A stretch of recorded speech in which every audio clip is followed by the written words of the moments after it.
Qui est Léon Gérin? Léon Gérin, c'est le premier sociologue, considéré en tout cas comme le premier sociologue canadien.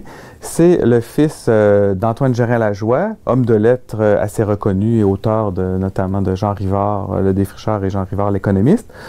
Et aussi le fils de Joséphine Parent, qui est la fille, en fait, d'Étienne Parent, que certains considéreraient comme le premier journaliste canadien. Et Léon Gérin, lui, est né en ville, contrairement à sa précédente génération, si on veut, à son père, à sa mère, à ses oncles et ses tantes.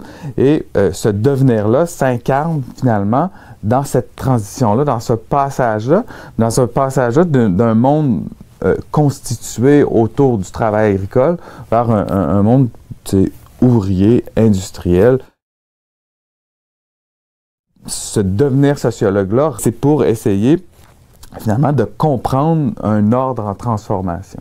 Puis à partir du moment où les anciennes façons de faire, issues du monde agricole, ne correspondent plus à la réalité qui est en train de se faire, qui est en train de se vivre, bien, les études sociologiques, si on les définit, telles que Léon Gérin lui-même les définit, comme l'étude des groupements, c'est qu'il y a un problème dans les groupements d'une certaine façon. Il y a un problème, entre guillemets, il y a un problème dans la mesure où la façon de fonctionner d'autrefois n'est peut-être plus la même ou plus adéquate avec ce qui se passe aujourd'hui. Et les études sociologiques, comme révélateurs des règles qui organisent les individus entre eux, permet d'apporter des solutions, des solutions particulières aussi à la société canadienne-française, parce que la société canadienne-française, développement de l'industrialisation de façon exogène, Gérin dira, les Canadiens français entrent à leur corps défendant dans un monde sans préparation. Ils ne sont pas préparés à intégrer la civilisation industrielle. Et Gérin non plus n'est pas préparé à intégrer ce monde-là. Et les études sociologiques, en fait, sont nées d'une certaine façon de cette énigme-là, de cette découverte de comment le monde fonctionne aujourd'hui. On ne le comprend plus.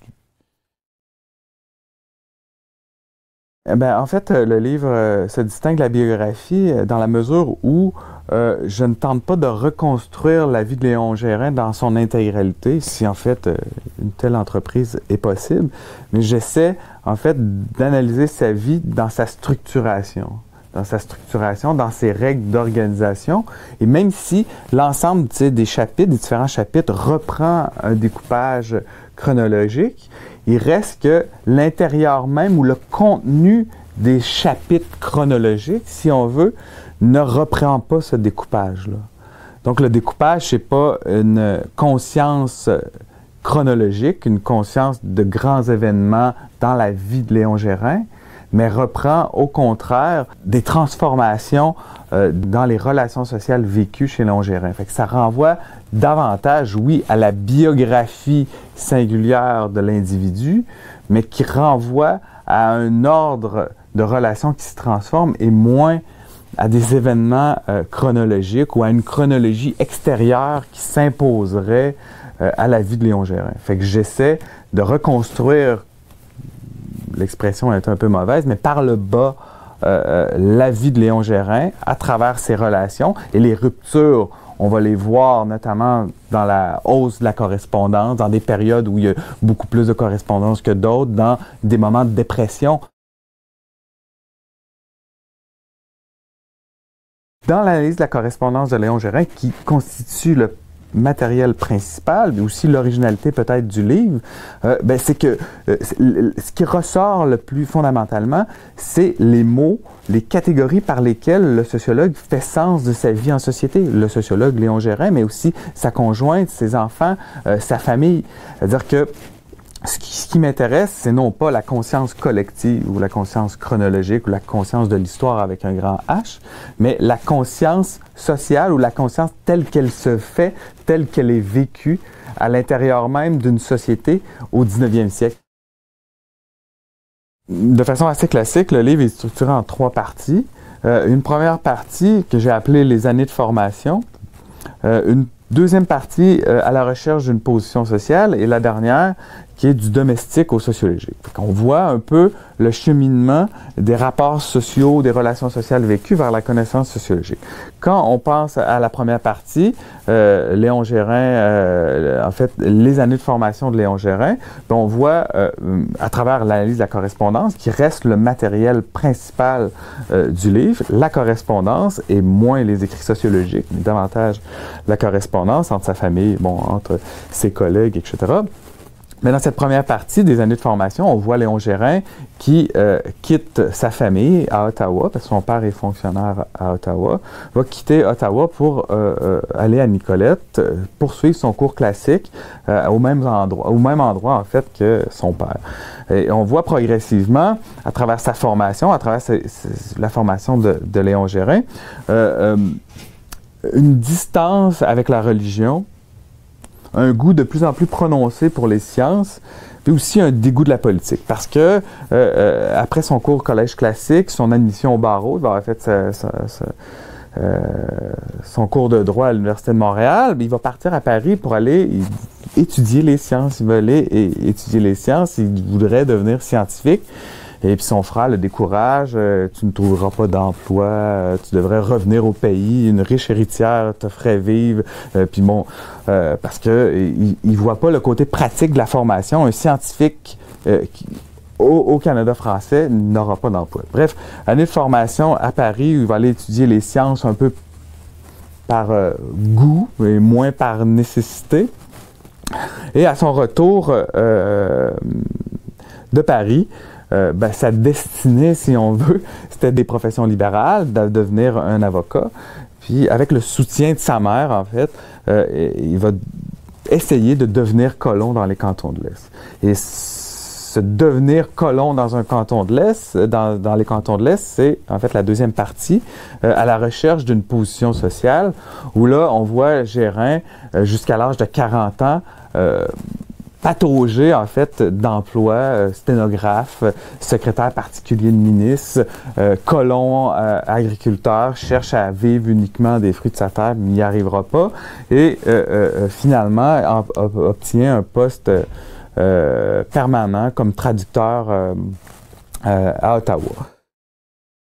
On va voir davantage le rôle des femmes dans la troisième partie, où là, la troisième partie, en fait, qui est intitulée « Du domestique au sociologique » et qui commence, en fait, avec la formation du couple Léon Gérin et Adrienne Walker, et qui se termine avec la naissance du premier enfant, Paul Gérin, l'aîné de la famille, en 1911 ou 1912, là, je le dis de mémoire. Donc, du domestique au sociologique, là, on va voir justement le rôle de sa mère, Joséphine, dans les règles du mariage. On va voir aussi dans cette partie-là la formation du couple, mais aussi la naissance d'un premier enfant après une fausse couche. Et paradoxalement, c'est assez fascinant, on dirait, c'est qu'avec cette formation-là du couple et de la famille, des enfants, correspond en même temps chez Gérin une activité sociologique intense où là, il va y avoir une correspondance volumineuse, extrêmement importante avec ses collègues en France, où là, il est pris dans des débats théoriques et méthodologiques avec ses anciens collègues français où il a étudié la science sociale. Et il y a toujours aussi son travail agricole qui est finalement là un peu à temps partiel, c'est-à-dire qu'à chaque fois que la session parlementaire se termine, Léon Gérin retourne sur sa terre pour finalement les semences, la récolte, les foins, etc. Le projet est né en fait dans mes études doctorales, au doctorat en sociologie à l'Université de Montréal, où là j'ai découvert la tradition monographique au Québec, Léon Gérin, Marcel Rioux, les Américains, Brett Hughes, en tout cas, toute une riche tradition monographique où là, les sociologues allaient sur le terrain faire des enquêtes. Comme Léon Gérin, d'ailleurs, avec ses monographies de famille. Aujourd'hui, on appelle ça de l'enquête ethnographique. Par la suite, pour mon postdoctorat, je suis allé à Paris, puis en France, à Dijon en particulier, puis je me suis rendu compte que tout le monde faisait de l'ethnographie puis de la monographie, contrairement à ici où finalement je pensais que l'âge d'or de la monographie, c'était autrefois, c'était Léon Gérin, puis c'était les autres dans les années 30, puis qu'aujourd'hui, ça se faisait plus. Donc, en France, je me rends compte de la vivacité des études monographiques, et je me suis rendu compte finalement que il y avait quelque chose à faire là. Puis bon, par la suite, je me suis mis à étudier plus longuement la correspondance. Et c'est là que j'ai vu toute la richesse de la correspondance. En fait, l'ampleur des lettres par le nombre, mais aussi l'ampleur de ce qu'on pouvait voir et qu'on n'a pas vu, c'est-à-dire l'ampleur de la correspondance familiale. Ça, c'était un peu la première source, ou la première source du projet, ce qui renvoie finalement à ma formation. Puis la deuxième, c'est les travaux d'Hélène Charron, en fait, sur les sciences sociales françaises et les sciences sociales québécoises, où là, elle montre l'apport des femmes dans la naissance, dans la construction, dans le développement des sciences sociales, à la fois en France et au Québec. Puis, par ces travaux, on voit la difficile reconnaissance des femmes, non seulement la visibilité, c'est-à-dire de voir qu'elles étaient là, qu'elles existaient dans ces réseaux-là, et aussi, en plus de cette présence-là, la difficile reconnaissance des femmes comme des intellectuels, comme des chercheuses, comme les autres étant comme les hommes, finalement. Cette façon de travailler à travers la correspondance en particulier de Léon Gérin et de sa famille, bien, permet de faire apparaître ce monde privé-là qu'on ne voit pas autrement. On voit bien dans la correspondance, si on retrace les traces des femmes, leur rapport là, à la construction de la sociologie, elle est essentielle. Et bon, on peut pas le voir dans les écrits sociologiques, mais on voit par la suite que Léon Gérin va être en longue correspondance avec sa mère, par exemple, sur la déduction, l'induction en sociologie, sur la méthode expérimentale. Il va correspondre beaucoup avec sa mère, va échanger. Puis par la suite, on peut voir sa sœur Antoinette, dans les salons de Montréal, ils vont diffuser les écrits de Léon Gérin, ils vont parler de sa sociologie. On pourrait multiplier les exemples, les cas de l'apport des femmes dans la construction de la sociologie au Québec. La correspondance, c'est en quelque sorte une connaissance directe, un accès privilégié finalement aux relations sociales vécues, à l'espace domestique, à l'espace privé, mais aussi à l'espace politique officiel en train de se faire.